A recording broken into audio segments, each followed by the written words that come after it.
नमस्कार. आपणा सर्वांचे खूप खूप मनापासून प्रेमपूर्वक स्वागत आहे. लाडकी बहीण योजना सर्वांसाठी अत्यंत आनंदाची गोष्ट, अत्यंत मोठी खुशखबर आहे आणि आनंदाची बातमी आहे. KYCवर मुख्यमंत्री साहेब काय बोलत आहेत, त्यांनी स्वतः KYCवर काय अपडेट दिलेला आहे आणि आनंदाची बातमी काय आहे सर्व लाडक्या बहिणींसाठी आणि KYC राहिलेल्या सर्व बहिणींसाठी, असे सर्व महत्त्वाचे अपडेट्स आणि बरेच काही महत्त्वाचे अपडेट आपण या व्हिडिओमध्ये जाणून घेणार आहोत. सर्व लाडक्या बहिणी, सर्वात आधी मला तुम्ही हे सांगा की तुमची KYC झालेली आहे का? तुमची जर KYC राहिलेली असेल तर हा व्हिडिओ तुमच्यासाठी आहे. आणि ज्यांना नियमित हप्ते येत आहे, ज्यांनी KYC केलेली आहे त्यांच्यासाठी पण हा व्हिडिओ आहे. कारण की सर्वच लाडक्या बहिणी ज्या आहेत, म्हणजे आता आपण 1.5 ते 2.25 कोटी लाडक्या बहिणी म्हणूया, अशा सगळ्या लाडक्या बहिणींसाठी या व्हिडिओमध्ये सर्व अत्यंत महत्त्वाचे अपडेट्स आपण बघणार आहोत. आधी बघूया की ज्या लाडक्या बहिणींची KYC राहिलेली आहे आणि ज्या लाडक्या बहिणींचे हप्ते बंद झालेले आहेत, अशा लाडक्या बहिणींसाठी काय अपडेट आहे ते आपण आधी बघूया. लाडक्या बहिणी बघा, तुम्हाला म्हणजे ज्या काही लाडक्या बहिणी आहेत, आज तो आकडा किती आहे माहीत नाही, परंतु आधी 60 होता, मग 65 लाख होता, मग नंतर 85 लाख झाला, मग नंतर 92 लाख झाला तो आकडा. कशाचा? अपात्र बहिणींचा. आणि आजच्या घडीला म्हणजे आता ऑगस्ट उगवलेला आहे, आज आहे 3 ऑगस्ट, आजच्या तारखेला 92 लाखाचा जो आकडा आहे तो आणखीन पुढे गेलेला आहे. अपात्र लाडक्या बहिणींची संख्या मी तुम्हाला सांगत आहे. मग आता तुम्हीच ठरवा की तुम्हाला अपात्र बहिणींमध्ये राहायचं आहे का पात्र बहिणींमध्ये यायचं असेल. तुम्हाला जर पात्र लाडक्या बहिणींमध्ये जर यायचं असेल तर तुम्हाला सगळ्या लाडक्या बहिणींना KYC करावी लागेल. कारण की तुम्हाला माहीत आहे का, कोणत्याही सरकारी योजना जर तुम्हाला लाभ घ्यायचा असेल, कोणतीही सरकारी योजना असू देत, मग PM किसान योजना असू देत, नमो शेतकरी योजना असू दे, कोणतीही शेतकऱ्यांसाठीची योजना असू देत, नंतर दिव्यांग योजना असू देत, नंतर बालशिष्यवृत्ती योजना असू दे, नंतर सगळे म्हणजे स्टुडंट्ससाठी ज्या पण काही योजना आहेत पंतप्रधानांनी सुरू केलेल्या, त्या सगळ्या योजना असू दे, उज्ज्वला गॅस योजना असू दे, कोणतीही योजना असू दे, सगळ्या प्रकारच्या सरकारी योजना जर तुम्हाला हव्या असेल, लाभ हवा असेल, तर त्यासाठी सरकारचे नियम आहेत की तुमची KYC करणं तुम्ही बंधनकारक आहे.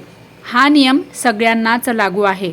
मग आता 2.25 कोटीमधल्या जवळजवळ 1 कोटी आपण म्हणूया, या 1 कोटी या लाडक्या बहिणी अपात्र का झाल्या, तर त्या काही लाडक्या बहिणी त्यातल्या अशा होत्या की त्या म्हणजे त्यांची KYC नाही आणि काही तर खरोखर अपात्र होत्या.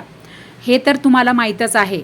मग आता जी लाडकी बहीण अपात्र झालेली आहे, ती जर खरोखर अपात्र असेल तर तिला आता पुन्हा लाभ सुरू नाही होणार. परंतु ज्या पात्र लाडक्या बहिणी आहेत आणि त्यांचे तरीही हप्ते बंद झालेले आहेत आणि ते जर KYCमुळे जर तुमचे हप्ते बंद झालेले असेल, तर तुम्हाला KYC करणे हे क्रमप्राप्त आहे, बंधनकारक आहे.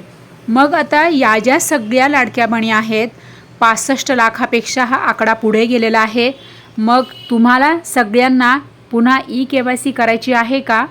तुम्हाला जर KYC करायची असेल तर मला कमेंट करा आणि सगळ्यांनी या माझ्या चॅनलला सपोर्ट करा. का? यामध्ये माझा स्वार्थ नाही. तुम्हाला जर KYC करायची असेल तर तुम्हाला सगळ्यांना मला सपोर्ट करावा लागेल. मला म्हणजे व्हिडिओला आणि चॅनलला. तर तुम्ही जर व्हिडिओला सपोर्ट केला, चॅनलला सपोर्ट केला, म्हणजे काय, तर तुम्हाला कमेंट करायची आहे की KYC प्रक्रिया लवकर सुरू करा.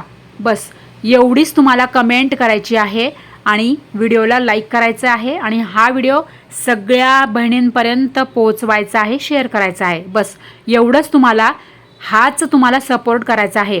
आणि तुम्ही जर हा सपोर्ट केला तर हा व्हिडिओ जाणार सरकारपर्यंत आणि सरकारला हे अपडेट करणार आणि सरकार लवकरात लवकर ई-KYC प्रक्रिया सुरू करणार. जसे की आपल्याला माहीतच आहे की आपण आपल्या चॅनलवर 2 मुद्दे लावून धरलेले आहेत. एक आहे की ई-KYC प्रक्रिया लवकर सुरू करा आणि दुसरं आहे की सोप्या भाषेत ई-KYC प्रक्रिया सुरू करा. म्हणजे काय तर आपल्या या ज्या पात्र लाडक्या बहिणी आहेत, पात्र लाभार्थी महिला आहेत, त्यांना इंग्लिश नाही कळत, त्यांना वेबसाईटवर ई-KYC करता नाही येत, त्यांना कागदपत्र सगळं हे अपडेट आणि सगळं आधार लिंक वगैरे या सगळ्या गोष्टी सगळ्याच गोष्टी सगळ्यांनाच करता नाही येत. कारण की या ज्या पात्र लाभार्थी लाडक्या बहिणी आहेत ना, या कोण आहेत तर मोलमजुरी करणाऱ्या, काबाड कष्ट करणाऱ्या, शेतात दिवसभर राबणाऱ्या, धुणंभांडी करणाऱ्या, नंतर पत्राच्या घरात मातीच्या घरात राहून आपलं पोट भरणाऱ्या, जेमतेम महिन्याकाठी 500,000 रुपये कमवणाऱ्या. मग अशा या सगळ्या लाडक्या बहिणी शिक्षित नाही. त्यामुळे या सगळ्या लाडक्या बहिणींना हे सगळं नाही कळत. त्यामुळेच आपला हा उपक्रम सुरू आहे, आपला हा लढा सुरू आहे आपल्या चॅनलवर की हे 2 मुद्दे आपण लावून धरलेले आहे. हे मुद्दे आपल्याला यशस्वी करायचे आहे. हे मुद्दे यशस्वी झाले की काय होणार, ई-KYC प्रक्रिया सुरू होणार आणि लवकर ज्या 65 लाख लाडक्या बहिणी आहेत की ज्या पात्र आहेत तरीसुद्धा त्यांचे हप्ते बंद झालेले आहेत, त्यांना ई-KYC करता येईल आणि त्या पुन्हा लाभार्थी यादीमध्ये समाविष्ट होणार. दुसरी गोष्ट म्हणजे एकदा का तुम्ही लाभार्थी यादीमध्ये आलात, तुमची ई-KYC तुम्ही बरोबर केलीत की तुमचे हप्ते पुन्हा सुरू होणार. तुमचे हप्ते पुन्हा सुरू झाले की तुम्हाला नंतर काय करायचं आहे यावर तर आपण सेपरेट व्हिडिओ आणूयात. परंतु इन शॉर्ट मी तुम्हाला एक पॉईंट हायलाईट करते की लाडक्या बहिणी बघा, ई-KYC प्रक्रिया तुम्हाला प्रत्येकालाच, जी लाडक्या बहीण जिला नियमित हप्ते येत आहेत ती पण आणि जिला हप्ते तिचे बंद झाले आहेत तिला पण 1 वर्षातनं म्हणजे दरवर्षी एकदा म्हणजेच वर्षातून एकदा प्रत्येकाला ई-KYC करणे हे बंधनकारक आहे, क्रमप्राप्त आहे. नाहीतर तुमचा लाभ एन प्रकारेनं बंद होणार. हे तुम्ही काळ्या दगडावरची रेख लक्षात ठेवा. सगळ्याच लाडक्या बहिणींसाठी हा मुद्दा अत्यंत महत्त्वाचा आहे की ई-KYC दरवर्षी तुम्हाला करावीच लागणार आहे. मग आता ई-KYC प्रक्रिया तर सुरू होणारच ॲट एनी कॉस्ट, तिथे काही डाऊट नाही. परंतु ई-KYC लवकर सुरू होण्यासाठी आपण का मागे लागलेले आहोत तर मार्च, एप्रिल, मे, जून, आता जुलै आला म्हणजे संपला, पण जुलैचा हप्ता आता लवकरच तुम्हाला मिळायला सुरुवात होणार आहे. मग किती झाले, मार्च, एप्रिल, मे, जून आणि जुलै 5 महिने झाले बहिणींचे हप्ते बंद झालेले आहेत. मग तुम्हाला सगळे हप्ते मिळतील का, पेंडिंग हप्ते मिळणार का यावर पण आपण सेपरेट व्हिडिओ आणणार आहोत. परंतु जुलैपासून तरी तुमचे कमीत कमी हप्ते पुन्हा सुरू होतील यासाठी आपले प्रयत्न सुरू आहे की तुमचे खूप सारे हप्ते मिस नको व्हायला, खूप सारे हप्ते तुमचे चुकायला नको. त्यासाठी तुम्हाला जुलैपासूनचे तरी हप्ते मिळावेत हा माझा प्रयत्न आहे. म्हणून लवकर ई-KYC प्रक्रिया सुरू व्हावी हा माझा प्रयत्न आहे. त्यासाठी सगळ्यांनी सपोर्ट करा आणि प्रतिसाद द्या.